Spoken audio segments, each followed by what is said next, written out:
Hey guys, this is Miss Arlequin, and today I'm going to introduce you to one of my favorite class activities, Socratic Seminar.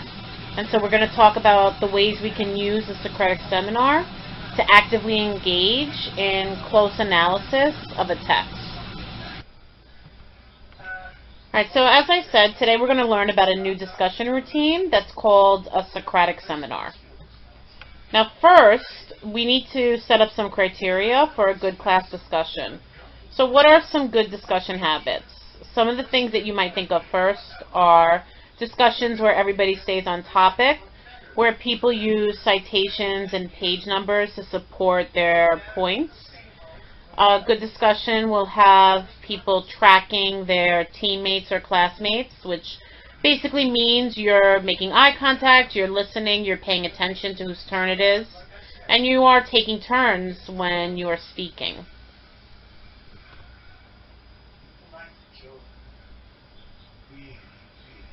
What are some bad habits that we want to stay away from? Well, in general, you want to stay away from anything that's going to be considered disrespectful.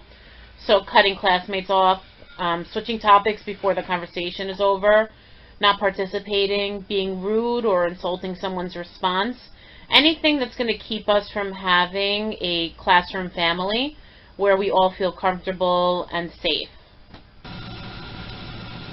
Alright, so during Socratic Seminar, there's a couple of procedures that you want to keep in mind.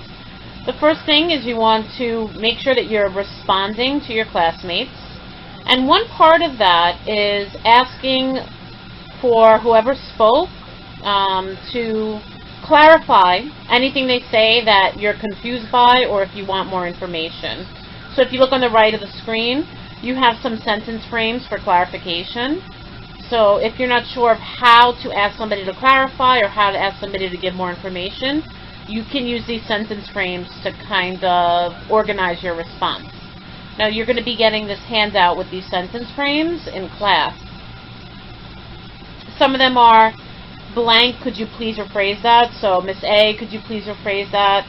I didn't understand, and you could finish that sentence with kind of what you didn't understand about what they said. I didn't understand what you meant when you said the character was blank. Could you repeat that? Or, I didn't understand, and then the person's name. I didn't understand Miss A. Do you mean? And you could kind of try to sum up what you think they were saying. It's not quite clear. Can you explain what you said about that part of the book, or what you said about that character? Can you say more about that? In other words, are you saying, again, you'd be restating what you think they're trying to say. And then I have a question about, and you can either say the person's name. I have a question about what Miss A said. Or you could say I have a question about the last comment, something like that. Next, you want to always, during Socratic Seminar, try to keep the conversation moving. So you want to listen carefully and process what others are saying. And you want to change the subject when it seems like the topic has been exhausted. We don't want to spend 20 minutes talking about the same thing and people in the seminar just saying the exact same thing over and over again. So you might want to use sentence frames like, I think we've exhausted the topic of which character was the best. Can we move on to the next question? Moving on to question number 2, or moving on to the end of the story. And a way you could also kind of figure out if people are ready to move on is you can say, does anyone have any final comments to add about this question? Or shall we move on to a new subject? Alright, next you want to share your opinion of the text. So you want to make sure that you use your knowledge of whatever text we're discussing to answer the discussion questions and give your opinion. So it's very important that you're familiar with the text, that you've read it, that you're prepared for seminar. Next, you want to make sure that you're asking questions. So try to keep the discussion going and encourage other speakers by asking questions. Ask people in the group if they have a similar reaction to the story, or if they've ever had a similar experience, if somebody has a different opinion or a similar opinion. If you want to know if you're thinking along the right way, you can ask people, you know, am I on the right track, or do you see any gaps in my answer and in my reasoning? You can ask people to give examples and kind of press them to give text evidence, and a variety of other things. Another thing we're going to want to try to do with Socratic Seminar is to use the class discussion during the seminar to explore different perspectives. Your perspective is the way that you see things, and one of the things that makes this world so great is that not everybody has the same perspective. So I don't want you to be afraid to disagree with your classmates as long as you do it in a respectful way.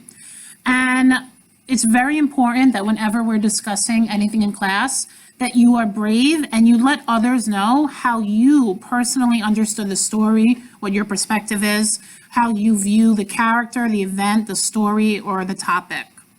So some things you might want to do is you might want to say, oh, that's a valid point, but this is how I feel.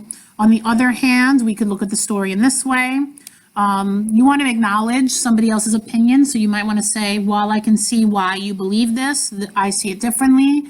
In my opinion, this is what I think is going on in the story.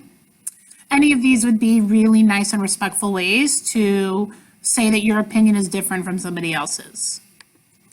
All right, we also want to add on to the ideas of others. So it's very important that you always listen carefully to what others are saying and that you don't just say your own idea and everybody just says their own idea. We really want to add on and have a conversation. Think about what the other person has said and see if you can elaborate, if you can give some further evidence or other examples that can kind of back up what the previous student said. All right, and of course, what would ELA class be without text evidence? And so during Socratic Seminar, just like every other part of ELA, we want to always use text evidence. If we're going to share our opinion or perspective about something from a story or article, we want to back it up with evidence. Don't be afraid to direct your classmates to open up their books or to turn to specific pages in a text. And if you hear somebody in Socratic Seminar who shares and they don't give any evidence, call them out on it. Say, well, can you give some evidence to back up what you said? All right, so now in the beginning of our Socratic Seminar, we're going to do a very traditional seminar. And a traditional seminar involves two circles. You have an inner circle.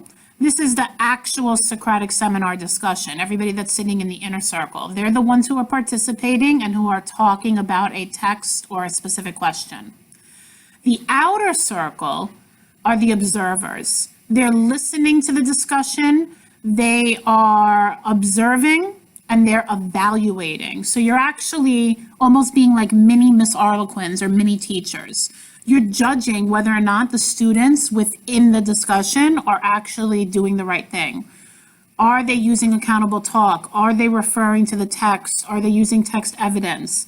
And you might, during a Socratic Seminar, when you're in the outer circle, you might really want to say something because nobody in that inner circle is actually saying the comment you want to make. So we're always going to have an empty seat. That's going to be our hot seat.